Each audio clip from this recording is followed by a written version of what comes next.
Right now, crypto is like 50 trains just driving off the cliff, right? The meme coin super cycle has imploded.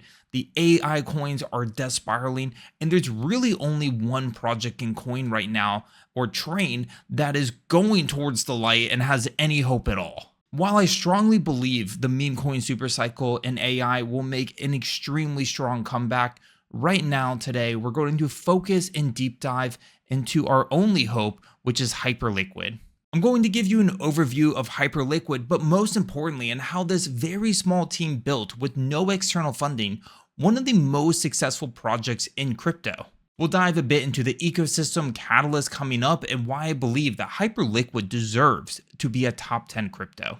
Hyperliquid is a layer 1 blockchain that brings the entire experience of a centralized exchange of everything to buying and selling cryptocurrencies, doing leverage and futures trading, and bringing it all on chain in a decentralized fashion. And this is really cool because traditionally centralized exchanges are really just a black box, and all of the information we know about them really is just based on a system of trust. So what is the current volume? How many people got liquidated? What does their proof of assets look like? And so Hyperliquid is really taking all of those factors and bringing it completely on chain, transparently, and decentralized. And with bringing that entire experience on chain, it feels like a centralized exchange, right? So for example, there's no gas fees, right? That's all built into the platform. You can go up to 50x leverage depending on the coin, and as well as seamless. So one-click trading, right? You're not fumbling around with a bunch of approvals or if you have a hardware wallet or anything like that.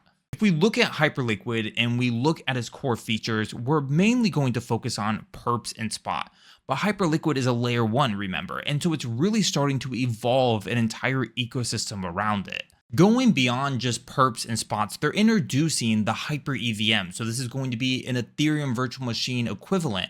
And with that, they're going to be able to complete building out their layer 1 ecosystem, right? So bringing along things like borrowing and lending and auctions for liquidations, native stablecoins, bridges, governance, and so much more. And again, because this is their own layer 1, they're going ahead and has their own consensus mechanism here called HyperBFT. When you first log into Hyperliquid, this is what you're going to see. And if you've ever traded on any traditional platform, this probably largely looks familiar. I don't really want to spend a lot of time here. This isn't a how-to guide on how to use Hyperliquid. If you've ever traded crypto before, you probably can find your way quite easily, right? We have the chart of Bitcoin. We can see our open interest.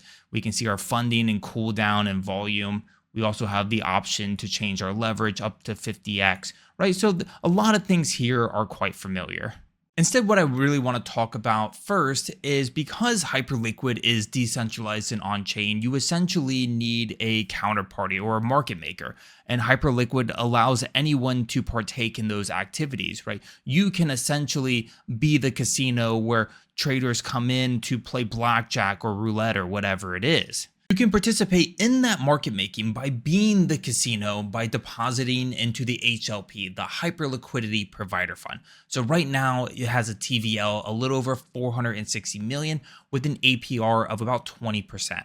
Of course, the question is, where does this 20% come from? Well, this comes from the profit and loss and fees of traders who are using the platform.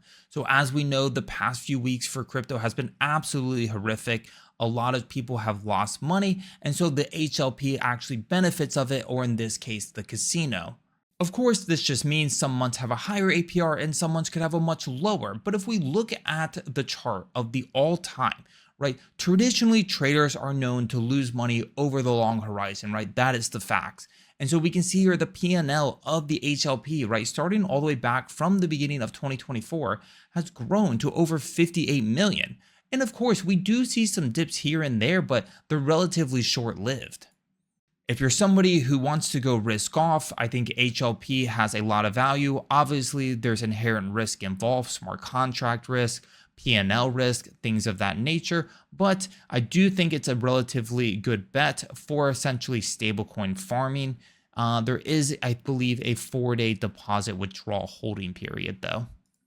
Now that you have a high level understanding of what is Hyperliquid, right, this new layer 1 ecosystem that's centered around perps and trading and lending, I want to talk about the Hype token, which is the native token for the platform. Hyperliquid did do an airdrop about 2 months ago, and it was probably the most insane airdrop I've ever seen. On the low end, people were probably making anywhere between 30 and 50,000. On the high end, I saw multiple millions, right up in the 8 figs. So embarrassingly myself, even though I farmed this, I got zero because I forgot to sign the terms and conditions.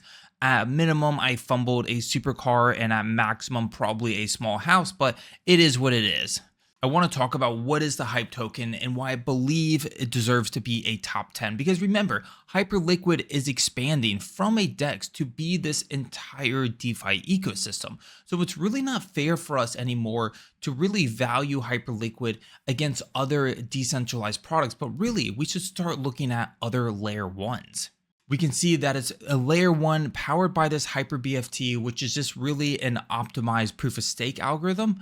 And you can see here they can do about 200,000 transactions per second with about 0.2 seconds to finality. And Hype is what's going to be the staked asset to securing the consensus, much like Ethereum for ETH or AVAX for Avalanche and so on. We can see here that the team has plans just like any other layer one, which is using their native token as the gas token. So Hype was going to actually be the gas token of the Hyper EVM ecosystem. So you will need it to transact overall. The tokenomics themselves are actually quite favorable, which I think has really fueled this exponential price action we've been seeing.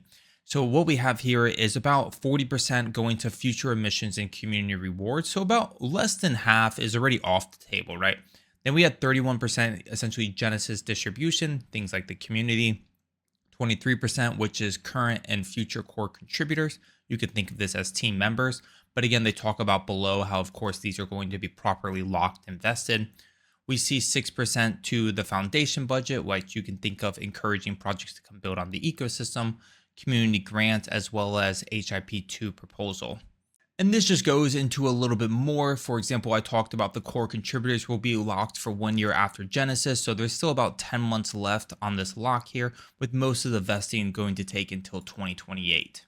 What is probably the most surprising to people when they kind of look at Hyperliquid for the first time is they actually have had no allocations to private investors or centralized exchanges or anyone, right? This team has taken no outside money. When we just looked at the tokenomics, we said that there was 1 billion max tokens, but you can see here we actually take the transaction fees and those are automatically burned. So the total supply is actually a little bit less than 1 billion already. This is kind of a breakdown of those tokenomics, right? So we can see right now that non-circulating supply is about 23% of the tokens. We can see that 42% of the tokens are also not circulating and reserved for those future emissions. We can take a look here and we can see about 57% of tokens are circulating to date, with about 40% of those tokens staked. So people again are staking to collect fees and help secure the network. And of course, here we have the assistance fund and some of the smaller pieces of the pie. The assistance fund, which represents here a little bit over 4% of the token supply, really is just meant for things like emergencies, bringing stability to the protocol, bailouts, covering losses, right? So it's protected by validated quorum, and they could even do things such as decide to buy back the Hype token. On the topic of validator quorum, we should briefly just showcase what the situation is. So right now, Hyperliquid, one of the criticisms it has received was that it essentially is quite centralized, the validator network, but they've actually made this commitment, of course, to decentralize this network here. So you can see right now there's about 16 of them. You can see that the foundation, of course, owns the first 5, and then you're actually going to notice a lot more. I think Smartest Money is a great follow, and what we can see here is that he launched his own validator network with Anteater called Hyperstake. So this is one that I would technically look at maybe delegating to if you're going to have some Hype tokens. And another project that I think is quite respectful is this here, ASXN, which was also selected to be part of the validator network as well. When looking at this and trying to decide who you should delegate to, I would really recommend delegating outside of the Hyper Foundation, right? Really to help decentralize this network a bit. Hyperstake has 0% commission, which of course is a huge win, or of course you can pick something else that you're more comfortable with. The next thing I want to talk about is at this point, there are hundreds of projects building on top of Hyperliquid, right? And so I wanted to show you a place that you could find upcoming projects as well as project launches and an opportunity to get on the ground floor of some of those. I'm most excited for a couple things. One is Hyperlen, which I just mentioned. We would also come down here to Hyperfund. This is a Telegram trading bot for the Hyperliquid ecosystem. I'm also looking forward to Liquid Launch. You can see this is an AI agent token fair launchpad on the Hyper EVM, and there's just a ton of different things that you can, of course, look at and explore here. In terms of ecosystem projects, this is just another view to kind of give you an easier landscape to view. So, of course, a ton of new projects coming and a ton of old projects that are expanding to the ecosystem, right? Projects like Resolve and Rage Trade and a few others here. While there's a lot of great teams building on the Hyperliquid ecosystem, you can always look out for new launches. So Hyperliquid kind of has this hyper.fun, which is similar to FunFun. Anyone can create a token. So most of these are really just memes or nonsense projects, but if you kind of keep an eye on this, there might be a few that pop up that you can essentially invest on the ground floor that actually are essentially backed by legitimate teams trying to create a token and raise some funds. And you can see some of the tokens that are doing quite well right now in the Hyperliquid ecosystem. Of course, there's Hype, which is the main one, but we also have Per, which is a meme coin, HFund, which I talked about was kind of that Telegram trading bot, which is sitting around 80 million. And there's just a ton of different projects here that you can look at and explore. Let's finally dive into the analytics and probably talk about the one thing that is the most important, which is where do we think the price action could go this crypto bull run?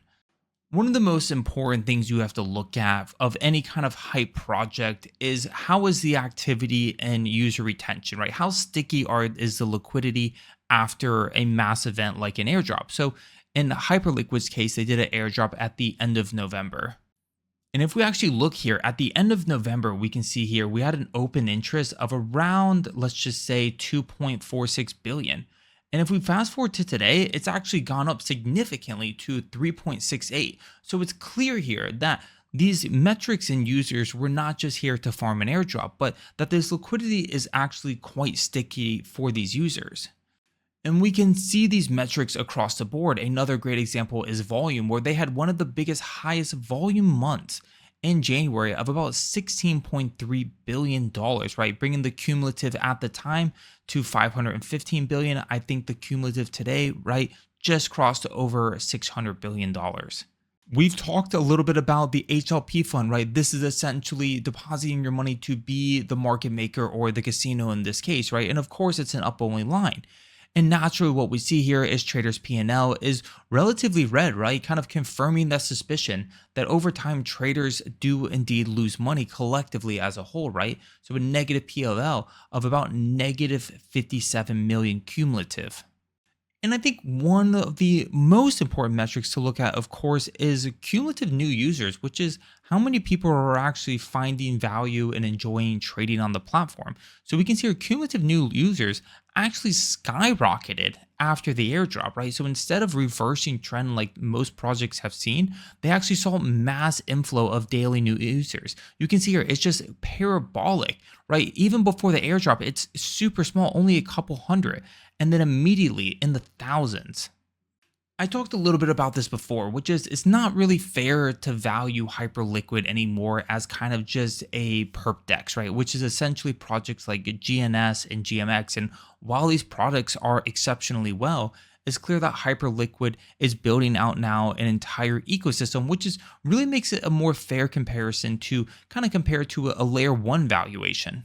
So we can kind of picture where Hyperliquid might sit, right, on kind of an array of all these different projects. Here at the lower end, we have, of course, all the different perp dexes. We have some layer 2, some top DeFi projects like Uniswap and Jupiter, and then, of course, layer 1s. I would really put Hyperliquid kind of in the same boat of this Uniswap, Jupiter, Aptos sector here, right? It's clear that Hyperliquid is building one of the most successful products in crypto and essentially has already seen more growth and adoption than some of these layer ones. Jeff here is the founder and of course behind Hyperliquid. And another thing I think is important when trying to understand where should this valuation be and relative to other crypto projects is essentially we have to look at how it's competing with other centralized exchanges because that's essentially the competition here. And so one of the things that I thought was truly interesting that Jeff highlighted was that they're actually doing 15 billion 24-hour volumes, reaching 20% of Bybit futures and 8% of Binance Finance, right? To me, this is actually absolutely insane, right? Bybit and Binance are tier one exchanges and have been in the game for an extremely long time. And for Hyperliquid to essentially within 1 year eat 20% of their market share, to me is just like incredible accomplishments to this team. Right now, you see a scenario in crypto, especially with altcoins, where a lot of people are excited about tier one listings. This would be Bybit, Binance, Coinbase. And when they do get listed, you see this parabolic move to the upside in the price action. And what I think you could start to see kind of slowly, it won't happen overnight, but a lot of top projects are probably going to look at the Hyperliquid ecosystem and kind of treat them on the same level of some of those larger exchanges.